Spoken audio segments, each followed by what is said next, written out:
28 जनवरी से लेकर के 23 फरवरी के बीच में आप अपने फ्लाइट टिकट को सकते हो कैंसिल करवा दीजिएगा, क्योंकि नॉर्थ ईस्ट डायरेक्शन की तरफ रुख की हुई फ्लाइट का क्रैश करने का योग आता है। नमस्कार, मैं हूं आपके साथ विशाल कालरा।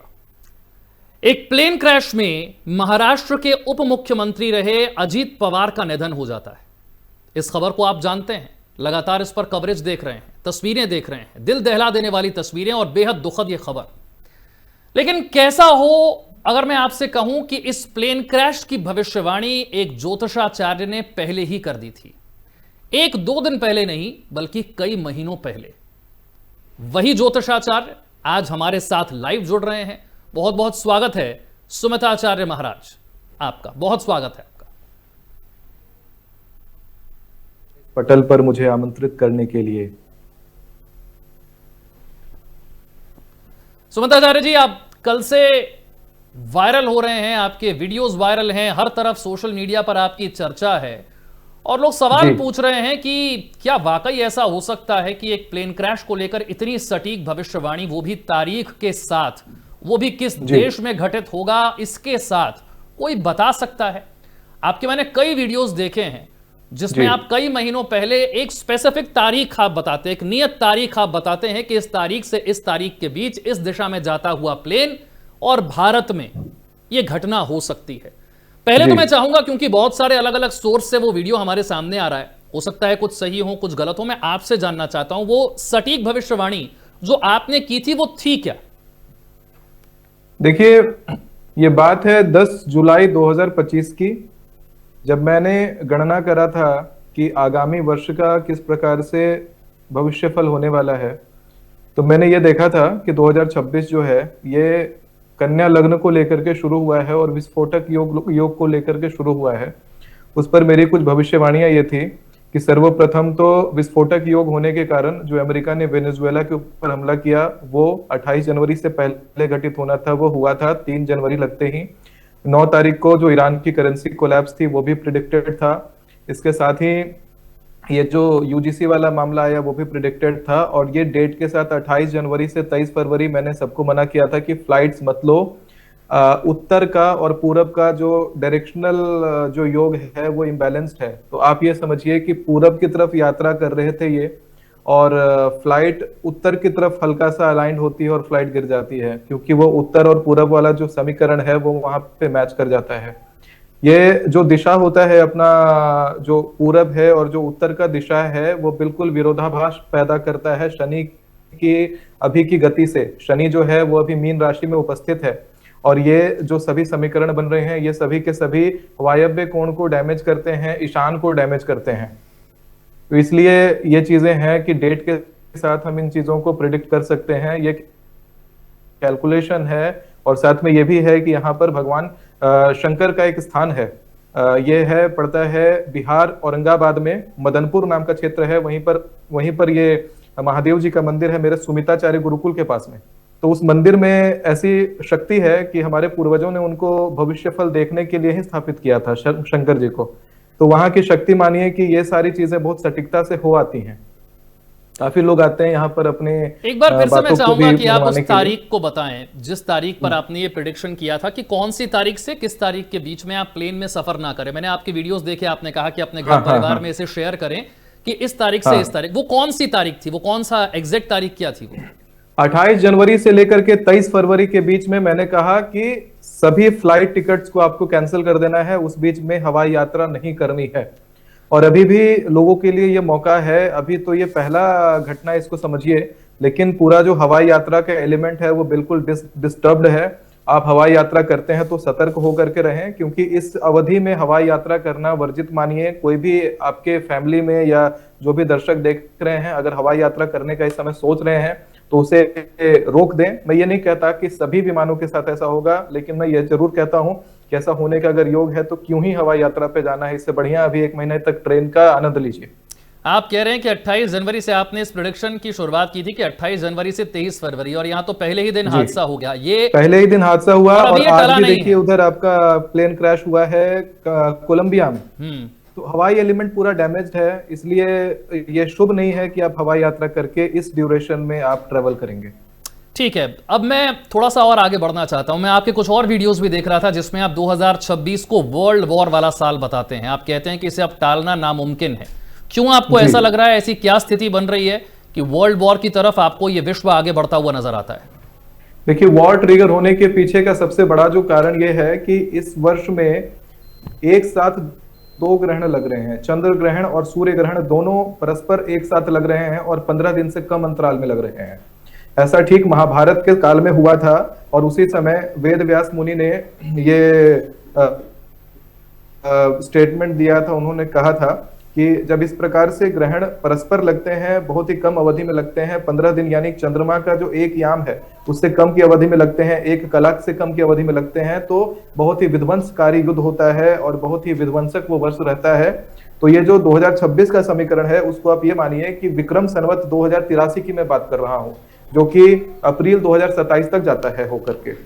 अंग्रेजी कैलेंडर में 2026, जिसको हालांकि मैं अंग्रेजी कैलेंडर को ज्यादा महत्व ना देते हुए मैं विक्रम संवत को महत्व देता हूं, तभी मेरी जो पिछले वर्ष की प्रिडिक्शन है वो अप्रैल पे जाकर के खत्म होती है और इस वर्ष की प्रिडिक्शन फिर अप्रैल से निकल करके अगले अप्रैल तक की चलेगी।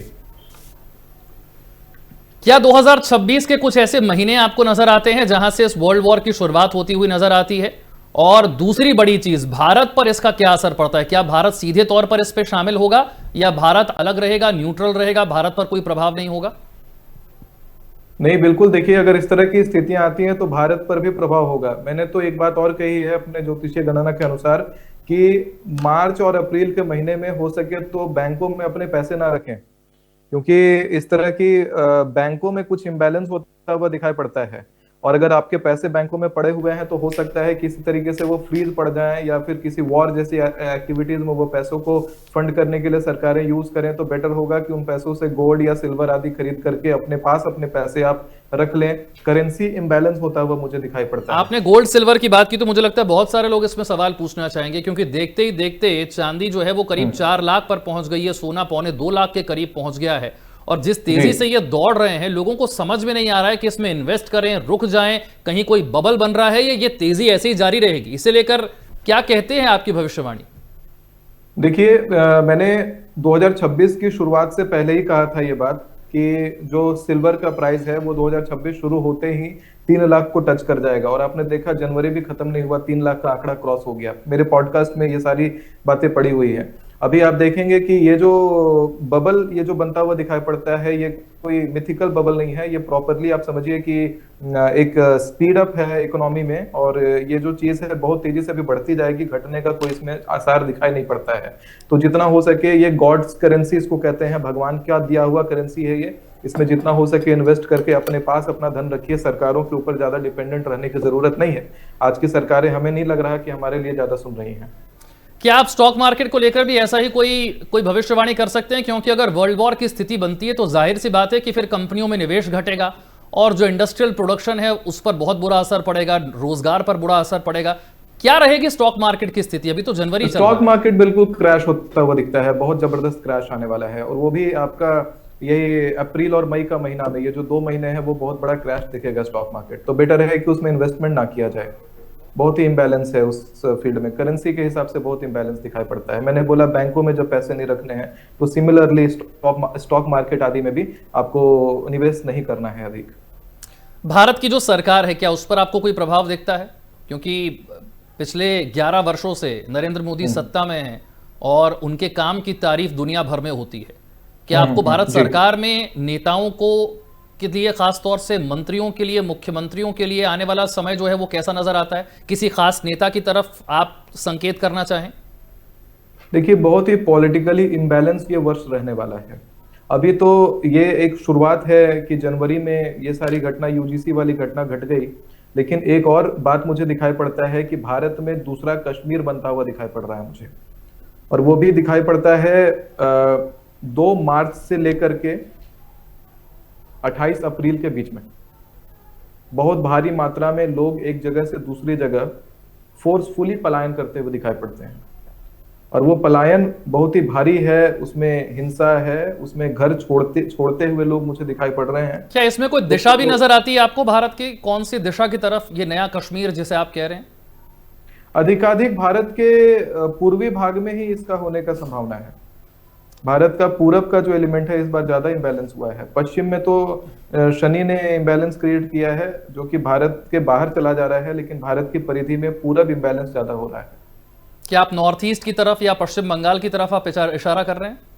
आप समझ सकते हैं कि नॉर्थ ईस्ट और पश्चिम बंगाल के चांसेस हैं, क्योंकि बहुत भारी जनपलायन है, छोटा मोटा जनपलायन जैसा नहीं है, और पॉलिटिकल है इसके पीछे कारण, और यही कारण है कि बहुत ही ज्यादा पॉलिटिकल इम्बैलेंस ये साल मुझे दिखाई पड़ता है। अब क्योंकि आपने राजनीति का जिक्र छेड़ ही दिया है, तो बहुत जल्द बंगाल में हम जी विधानसभा का चुनाव होते हुए देखेंगे। ममता जी बनर्जी एक लंबे समय से वहां पर शासन कर रही हैं।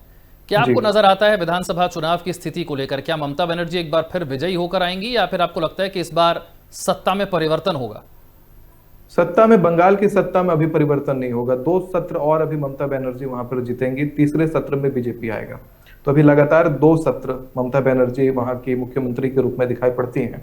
इसके साथ ही आप देखेंगे कि लोग अभी जो यूजीसी वाला मामला है इसको लेकर के, मोदी जी को लेकर के लोग चिंतित हैं कि क्या वो अपना कार्यकाल अच्छा, पूरा कर रहे ये हैं कि प्रेडिक्शन भी नहीं। आपने की थी कि लोग सड़कों पर उतरेंगे, और वो मुद्दा बना यूजीसी। क्या प्रेडिक्शन थी वो आपकी सड़कों पर उतरने को लेकर? मैंने बोला था कि 2026 में 28 जनवरी से पहले कोई ऐसा फैसला होगा जिसको लेकर के बहुत ही भारी विद्रोह होगा, और वो फैसला वही धार्मिक रिलेटेड रहने वाला है। और 13 जनवरी 2026 को यूजीसी वाला मामला आता है, और बहुत ही भारी मात्रा में आपने देखा कि पूरे देश भर में ये विद्रोह शुरू हो गया है। आज आपने देखा कि बीजेपी का ऑफिस पे जलाया गया। तो ये काफी बड़ा रूप लेता जा रहा है, बहुत हिंसक रूप लेता जा रहा है। आगे आने वाले जो समय है, आपने देखा होगा दिसंबर में सारी चीजें ठंडी थी, कुछ भी नहीं हो रहा था, कहीं कोई ऐसी गतिविधि नहीं दिखाई पड़ती थी। जैसे ही ये 2026 का समीकरण शुरू हुआ है और जनवरी 3 से जो विस्फोट होने शुरू हुए हैं, वो पूरे साल मुझे होते हुए दिखाई पड़ते हैं। हमने और ये जो 2025 के वर्ष में नवंबर में जी दिल्ली में धमाका होते हुए देखा, और एक जी चीज हमने बड़ी ध्यान से देखी है कि पिछले 11 वर्षों में जम्मू कश्मीर को छोड़कर भारत के किसी भी हिस्से में कोई आतंकवादी हमला नहीं हुआ था, लेकिन जी 2025 के नवंबर में दिल्ली में धमाका हुआ। यानी जी कि कहीं ना कहीं वो चूक, वो लापरवाही जो हम पिछले 11 वर्षों से नहीं कर रहे थे, वो हो गई। क्या ऐसी जी। कोई और स्थिति 2026 में आपको बनती हुई नजर आती है, क्योंकि आतंकवाद से हमारा देश लगातार जूझ रहा है?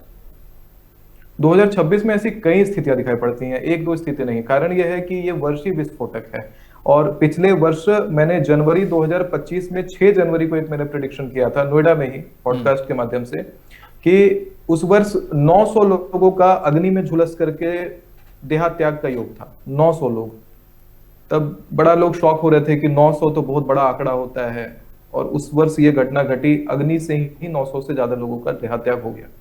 इस वर्ष में आप देखेंगे कि 1500 का आंकड़ा निकला। ये जो रिलेशन है ये कोरिलेट होके जाता है सन 1995 में। कुछ ग्रह की ऐसी स्थितियां हैं जो 1995 से टैली करती हैं, खास करके मीन राशि में शनि का बैठना। उस समय भी ऐसी घटना घटी थी कि पुरुषोत्तम एक्सप्रेस का सीधा टक्कर हुआ था, और हरियाणा के स्कूल में आग लगने के कारण 300 से ज्यादा बच्चे स्कूल में झुलस कर मारे गए थे।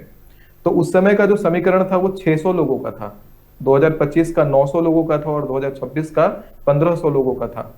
और सभी जगहों पर अग्निकांड यानी आग से, क्योंकि मंगल का वर्ष अभी तुरंत निकल करके सूर्य के वर्ष में प्रवेश किया है, और सूर्य और मंगल का जो सामन्वय होता है वो अंगारक होता है। और चूंकि लग्न जो इस साल का है वो बुध का लग्न है, कन्या लग्न है, तो ये सूर्य तो मंगल और बुध का सामन्वय बड़ा विस्फोटक होता है। यही कारण है कि इस बार बहुत ही ज्यादा जगह जगह पर हमें विस्फोट होता हुआ दिखाई पड़ता है।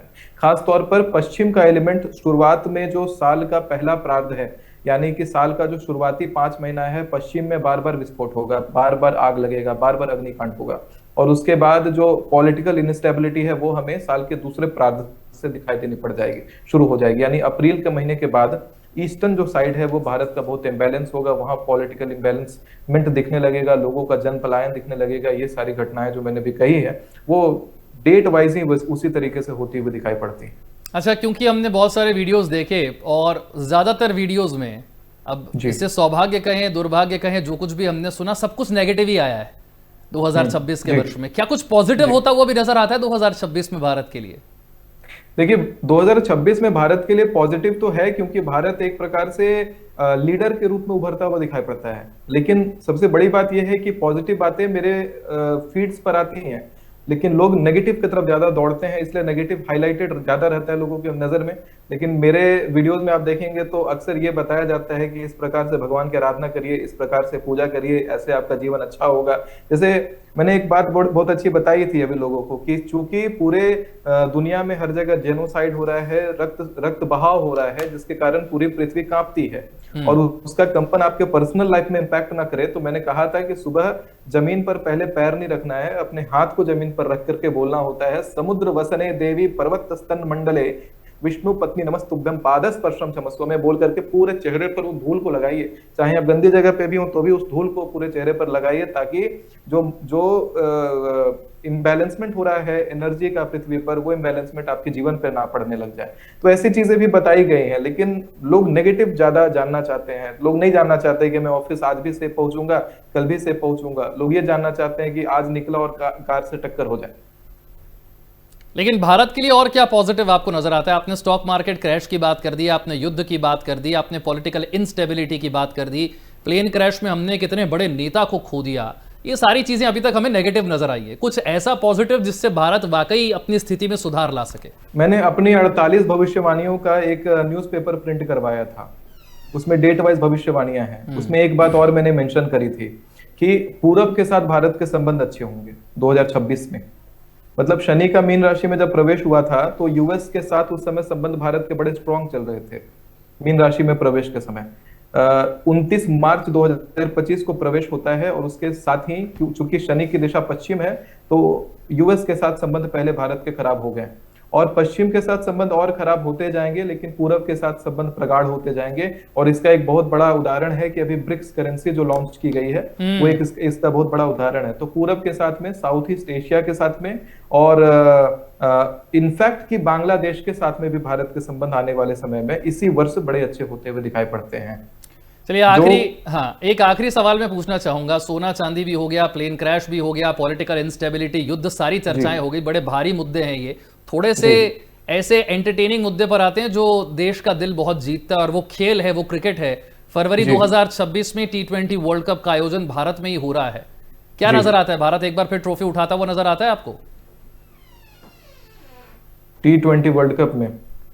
7 फरवरी से T20 वर्ल्ड कप में भारत इस बार, हाँ